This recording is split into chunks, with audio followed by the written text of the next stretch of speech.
Hey guys, back in the film room here. We're going to talk about attacking closeouts. Remember, the purpose of this film session is to help you guys build that imagination in your mind.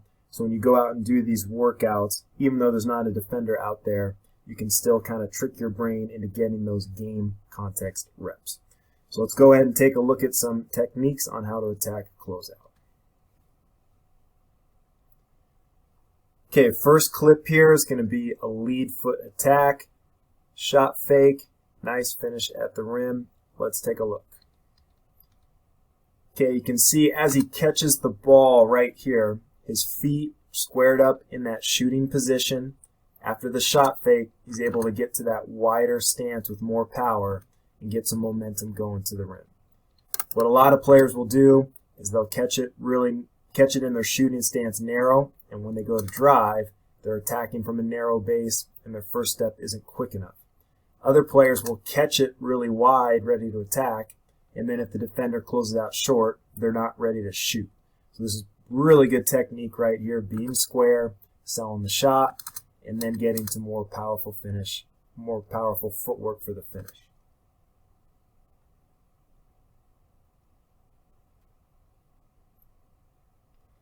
Okay, now let's take a look at a crossover step. A couple things that are nice here. First, the value of the shot fake.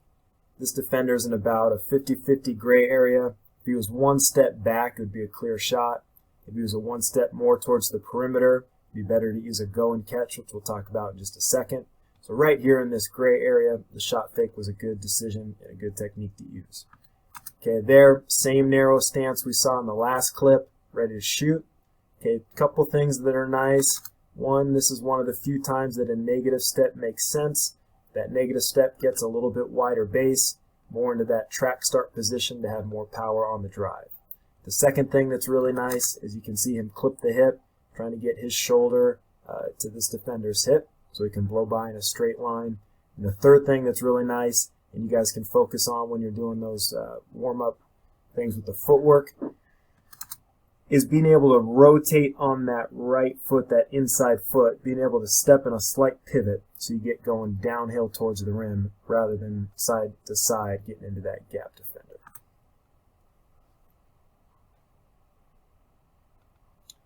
Okay, we're going to take a look at the go and catch. So you can see here, going, catching, attacking the rim. Something we talked about a lot this year. You can see this defender now is fully committed to the perimeter. It's not like the last clip where he was kind of in this 50-50 area. So here, Kawhi Leonard gets the initial step, meets the ball, and now he's attacking after he's caught it. And if this was a 100-meter dash, and Kawhi Leonard's in that position, Marcus Smart's in that position, we all know who's most likely to win that 100-meter dash. So anticipating early, going and meeting the ball, and attacking works really well in this situation.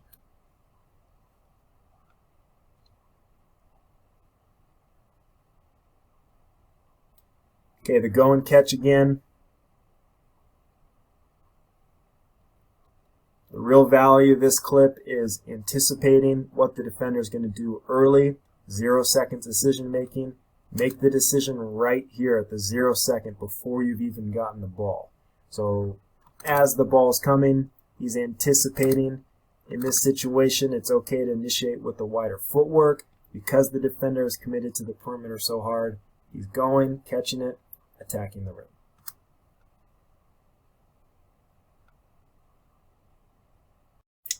Okay, this portion is going to focus specifically on the Mikan drills and give you an idea of what we're working on there. As I mentioned in the workout video, the more diverse you can make the drill, the better. No two finishes are ever going to be the same. Even if you make the same move, you're going to be playing against a different defender game to game, and the spacing on the floor is going to be different every time. So you guys got to be able to be creative and finish in a variety of ways. Okay, let's first take a look at the traditional one-hand finish. You guys might get this 4 to 5 times a year as far as the half court goes. I think we can all handle that. More likely, and what we're trying to work on, is these one-hand finishes under pressure. So you can see beating his man off, the dribble, jumping from just outside the circle, and having to reach and extend and finish high. A A couple things that are really nice about this clip. Okay, you can see this step here jumping off that leg. This player, I think it's Jalen Brunson, goes vertical instead of horizontal. So from this jump, he's able to de-accelerate, stop that horizontal momentum, and turn it into vertical momentum, finish up high. Something very hard to do, but something you guys need to be working on in that miking drill. The second thing, notice how his hand gets behind the ball relative to his target, which is the backboard.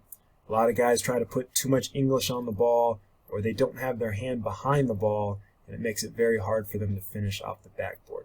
So get that hand behind the ball relative to your target.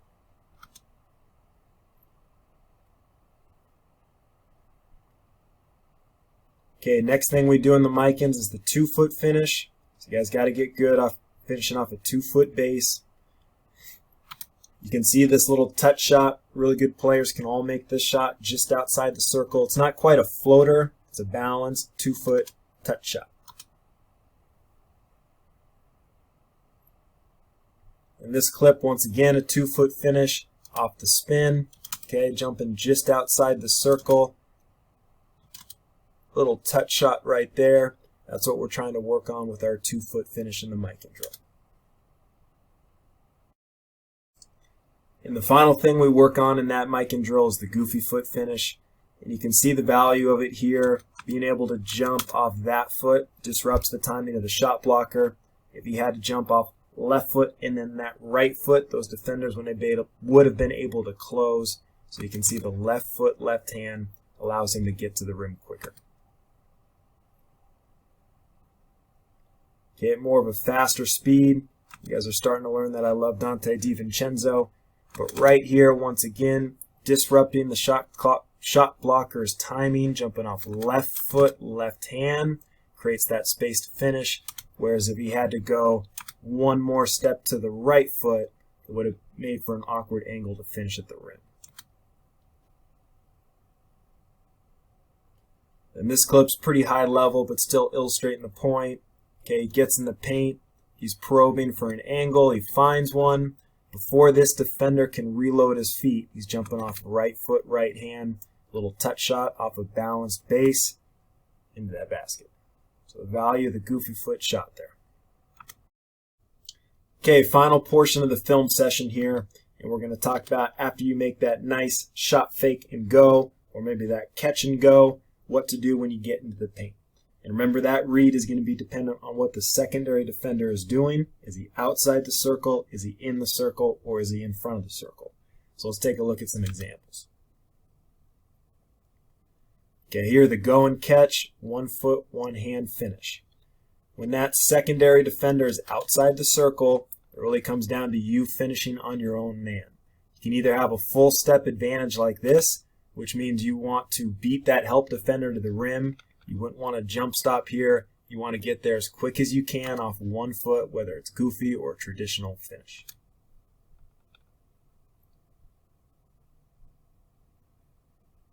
Okay, this clip, a 2-foot power finish. You can see there's no help in the circle, so once again it comes down to scoring on your primary defender. Shout out to the Banana Slugs here, D3 All-American Sam Gabbard. As he drives into the rim, he's got that shoulder chest advantage. Remember the last one we saw a full step advantage ahead of the defender. Okay, when you're in this position, you got to know who's guarding you. If it's someone smaller than you or even your size, you're going to want to keep that shoulder chest advantage. So keep him right there on your shoulder and then just finish off the bigger player. Finish yourself as a bigger player. If you're playing against a smaller guy, or a bigger guy I should say, and you're faster, you should be able to turn the corner and get an advantage at the rim. But the main point here is a lot of guys will get this shoulder chest advantage, and then they'll try to outrun it to the rim, and now their defender can kind of catch up and block it from behind, rather than keeping him under control with your shoulder, burying him, and then creating that angle to finish. Okay, from our RMAC tournament here, nice shot fake, no defender in the circle. You've got the athleticism of this guy right here. Go ahead and hammer dunk that thing. Pump up your team.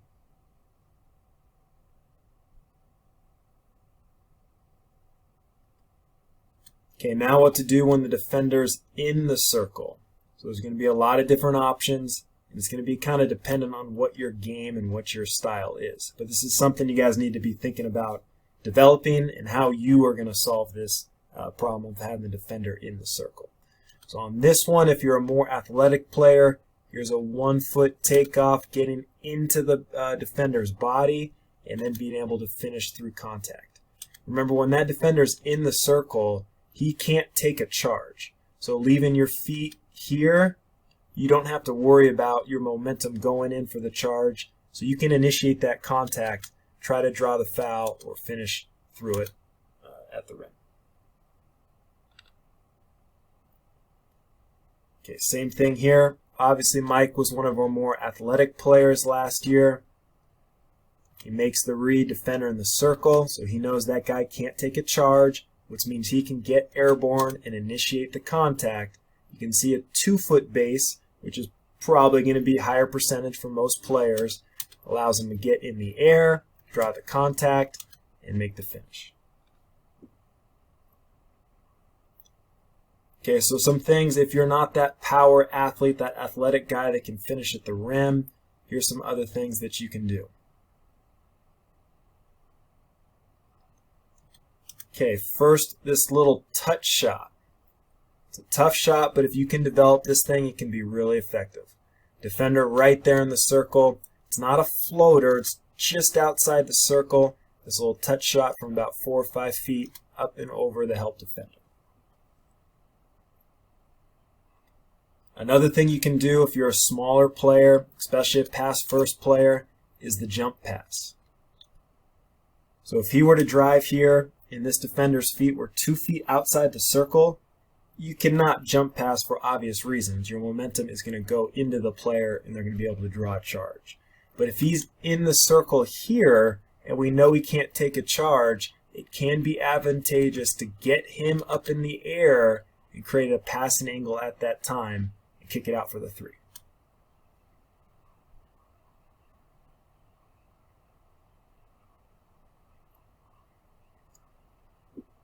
The final thing to do here is the old Steve Nash move. Just go ahead and keep that dribble alive and find a passing angle along the baseline. So you can see on the drive, defender in the circle. He takes that little hesitation, that probing dribble, and he goes ahead and drives through, creates that angle for a kick out.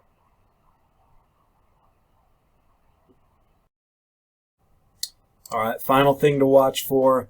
When that defender's in front of the circle, you got to make that extra pass. So ball gets reversed around, defender in front of the circle, nice little dump down here. Okay, you can see the jump stop. If your momentum carries into that defender, he's now able to take a charge. So we'll always have someone in position for a dump down or a kick out.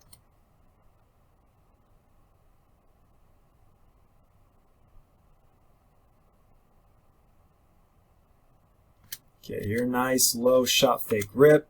Defender in front of the circle. You can see how he's able to get his momentum completely stopped. Eyes up, read the floor.